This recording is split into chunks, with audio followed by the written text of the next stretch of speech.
Bem-vindos a mais um Aprenda Direito, a OAB mais perto de você. Hoje, dando sequência aos nossos estudos de Direito Civil, nós estamos estudando os efeitos da posse.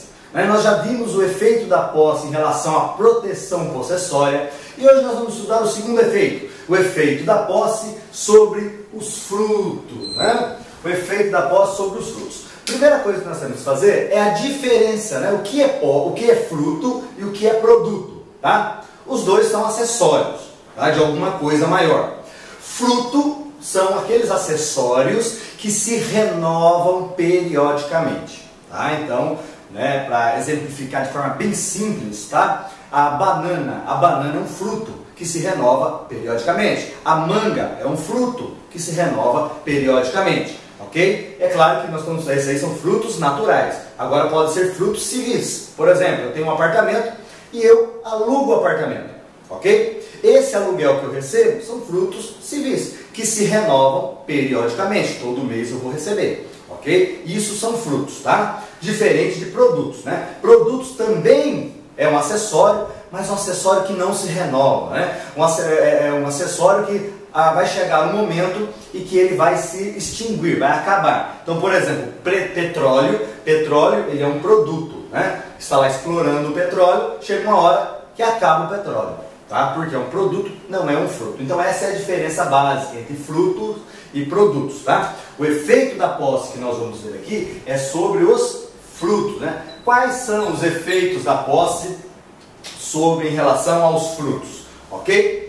Antes de nós vermos aqui como se dá esse efeito, existe uma regra geral no direito civil que é o acessório, ele segue o principal, ok? É sempre assim, A gente aprende, a primeira coisa que a gente aprende lá no direito civil, um dos grandes temas, uma das grandes regras do direito civil é que o acessório segue o principal. É a regra, tá? Mas aqui nós temos uma exceção a essa regra.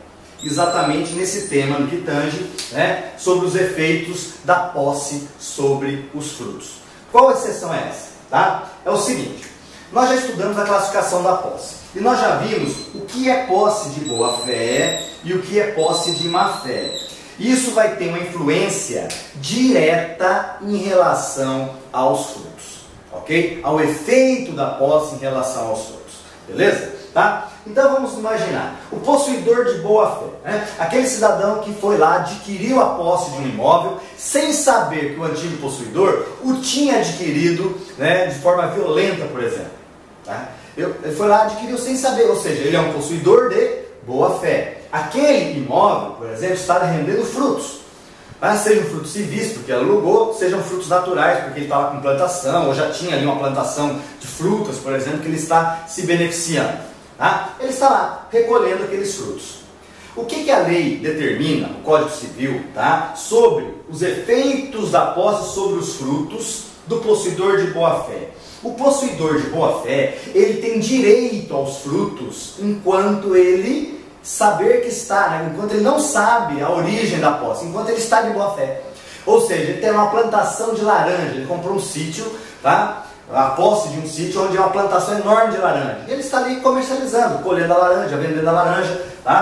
Enquanto ele estiver de boa fé, toda a laranja que ele colheu, comercializou, chupou, usou de alguma maneira, é dele. Ou seja, exceção à regra. Porque o principal, que é o imóvel, vai descobrir que existe um proprietário, alguém que vai chegar e falar, olha, o imóvel é meu, eu sou o proprietário, está aqui minha escritura pública registrada em cartório, eu quero que você saia e me devolva o meu imóvel. E ele vai ter que sair. Em regra, se o acessório segue o principal, os frutos deveriam ser o quê? Entregues ao proprietário. Mas aqui, por ele ser um possuidor de boa fé, essa é a exceção à regra geral. Ele vai se utilizar daqueles frutos. Ele vai poder usufruir daqueles frutos. Ok? E é claro, enquanto ele estiver de boa fé. Até quando ele está de boa fé? Aí é a regra processual da citação. No momento que ele for citado dessa eventual ação reivindicatória, ali ele já sabe, ele vai descobrir que aquela posse dele, ele foi adquirido achando que era do antigo possuidor e não era. Então esse é o efeito da posse sobre os frutos para o possuidor de boa fé. Ele vai poder utilizar os frutos que ele recolher no momento, ou até enquanto ele estiver de boa fé, ok? E o de má fé, o que acontece? Bem, se o cidadão foi lá e adquiriu aquela posse, sabendo que o antigo possuidor o adquiriu de forma violenta ou clandestina, ou seja, com vícios, a posse, ele é o possuidor de má fé. Nesse ponto, o que vai definir, o que vai determinar o Código Civil? Que esse possuidor de má fé, ele vai ter que ressarcir ao proprietário do imóvel os frutos. Tá? Por quê? O acessório segue o principal. Ele vai ter que indenizar os frutos que ele colheu e também, não só os frutos que ele colheu, ele vai ter que indenizar também os frutos que por culpa dele ele deixou perder. Então lá, lembra lá, o sítio de plantação de laranja. Ele foi lá e colheu metade da safra e vendeu. Frutos que ele colheu. A outra metade, ele, não, tá muito difícil, eu não vou ficar aqui investindo, contratando funcionário, não vou. Deixou-se perder por culpa dele. Ele vai ter que indenizar todos os frutos que ele utilizou e os frutos que ele deixou perder, é claro, por culpa dele, tá? Porque se fosse lá, uma chuva de granizo lá e acabou com as laranjas antes dele colher, aí não foi por culpa dele, tá? Aqui no que tange aos frutos, ok? Tá? Então, ele vai ter, o único direito que esse possuidor de má fé tem, tá? É de ser ressarcido pelos custos de colheita dos frutos. Tá? E aí é uma questão lógica, do próprio ordenamento civil. Tá? Por quê? Porque ele teve um gasto para colher os frutos. Se ele teve um gasto para colher os frutos, tá? E agora ele vai ser obrigado a indenizar o proprietário, tá?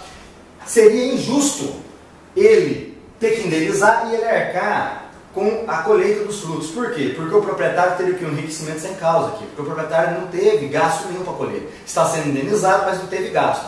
Então a lei dá a esse possuidor de má fé o direito, tá? Apesar dele ter que indenizar ao proprietário pelos frutos colhidos e os frutos que se perdeu por culpa dele, mas esses gastos que ele teve para colher os frutos, a lei vai dar a ele o direito dele ser ressarcido para que não ocorra enriquecimento ilícito. Ok? Viu como que é simples? Efeitos da posse sobre os frutos. E logo mais a gente vem aí com mais efeitos da posse. E aprenda direito, a OAB mais perto de você.